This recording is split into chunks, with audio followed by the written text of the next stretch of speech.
Hello everybody, this is Toys R Us, and for this special figure showcase and review we're going to be looking at the 1985 Deluxe Insecticon. This is the Barrage figure. So in this video we're going to have a detailed look at him in both of his modes to help you decide how you want to display him. We're going to have a look at the accessories that come with him to help you know if yours is complete. Because he's a vintage figure, I'm going to point out things that you need to be aware of if you'll have to purchase in one for yourself.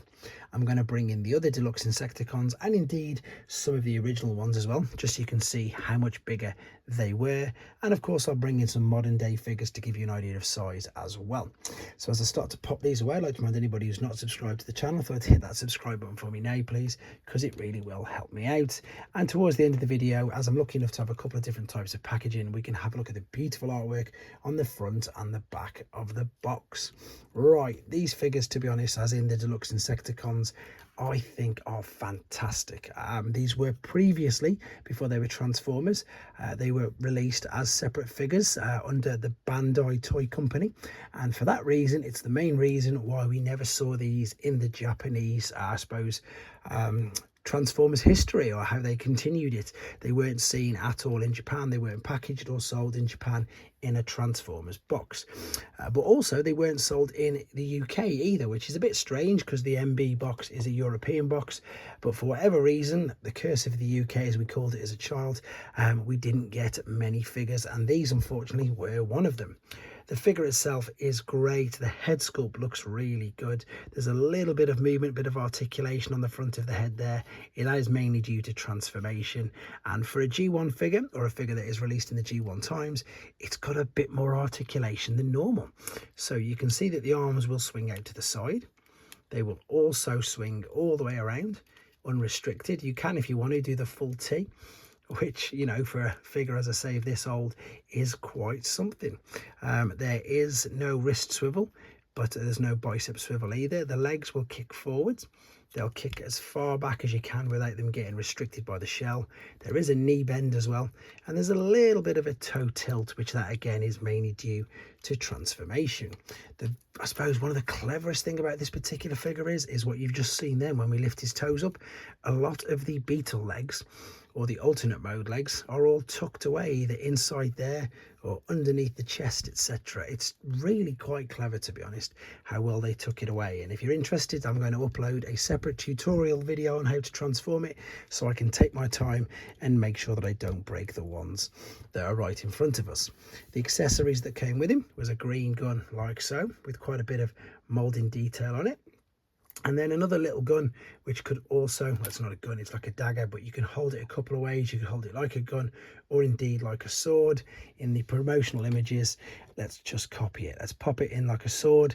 And what's really interesting, I suppose, about this is you can see that the fists have got circles, whereas this isn't a circle at all, but it still fits in, no issue. And of course the gun will slot into position like this.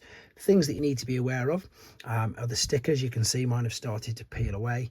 You do get corrosion in the hinges and in some of the joints, and in all honesty, one of the biggest problems I have with this, but I've had to, I suppose, budget. I mean, that's an English word. I don't know if it's I don't know if it resonates worldwide, but it's like a quick fix, if you know what I mean.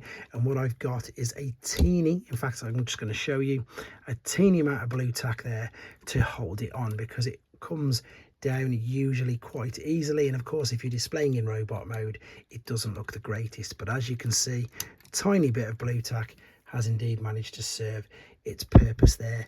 No issues whatsoever. And again, it does look really, really good. The color scheme on them was just something completely out there, especially when you consider that the normal Insecticons, and indeed, let's be honest, most of the all of the Decepticons had some form of purple and black inside them, whereas with these guys, the colors that these were was just crazy. It was totally out there, and as you can see why they were dubbed Deluxe Insecticons, because they're so much bigger than the standard ones.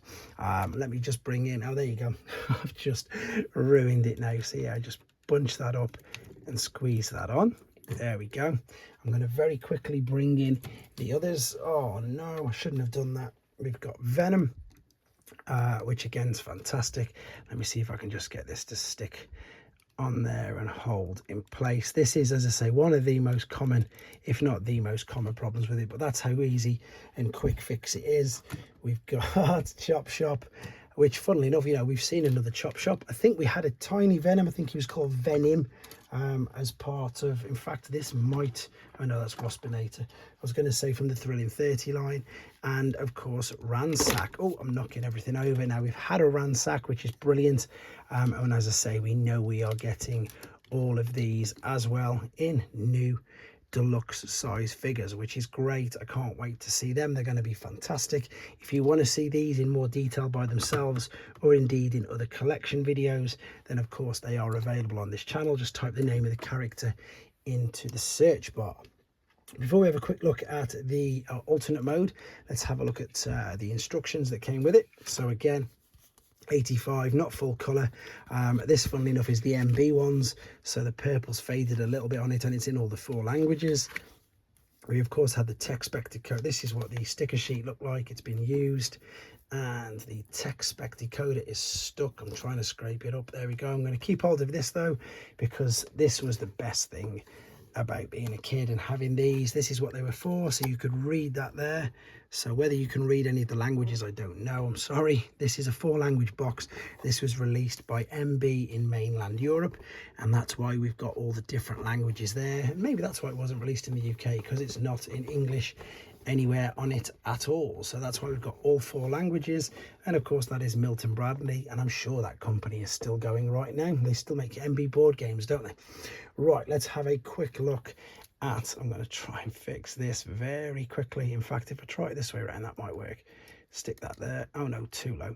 We're going to have a look at the alternate mode, which is very, it's just so unique. I think it looks great. I am going to have to fix that off video. There it is. I mean, the legs as well, there's articulation on all of these legs, not just at the knee bend and at the top of the hip. You can actually spin the circles as well. So you can alternate them, spin them and rotate them around, bring the legs forward, so you can move these all around. Loads of fun, loads of articulation. Bring that in there, and indeed at the front as well. And again, it's pretty much all tucked up quite neatly underneath. Yes, he's got a visible head, but it's not too bad at all. This will move up and down, so again, you've even got articulation there. Another thing to be aware of, that these can sometimes be broken as well. Let's get rid of that reflection. With regards to some of today's figures, there is, I suppose, one of your sort of standard deluxe figures, one of the smaller deluxe figures, shall we say. And for those of you who don't collect mainline figures, if I bring in very quickly some third party, we've got a New Age and a Magic Square, so much bigger than all of them. And then very quickly, let's bring in a core class figure as well, for you to just see how much bigger he is than that. He also, of course, would have come with his toy catalogue. Again, there's a separate video of this on my channel. The interesting thing of this is MB at the time we're pushing rather Jetfire as the Autobot leader, because they weren't sure obviously if they were going to get an Optimus Prime.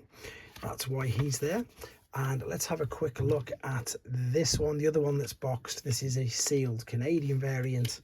And again, you can see, funnily enough, they didn't change his name. They just went with the dual language. So we've got the English and French there.